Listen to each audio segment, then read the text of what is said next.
Okay. So a lot of times it sounds like I'm always discounting stuff that's taught in trading, and oftentimes I do discount certain elements, but it's also because the way it's taught is leading people down the wrong direction. And what I had to learn as a trader, because it was only me looking in the mirror, is how to trust, how to go against the current.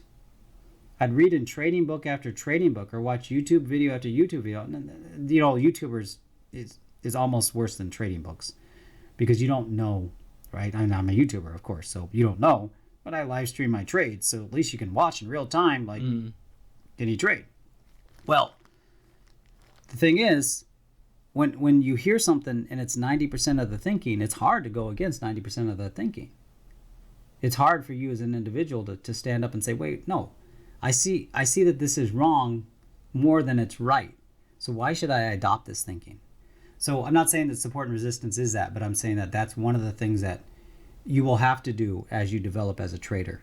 You will have to be able, and we've had conversations in the den recently about this too, which is you have to develop this thick skin as a trader to be able to look in the mirror and say, it's only me against the market. So I need to figure out how I view the market and what I believe about the market that gives me conviction to trade. You need to have the strength inside you to do that. Mm-hmm. And that's hard because most of us are like, we don't want to step out of our comfort zone. We don't want to be the one taking the arrows. We're not built that way. But to be a successful trader, you have to do that because you can't take what someone else says at gospel unless you've proved it to yourself yet.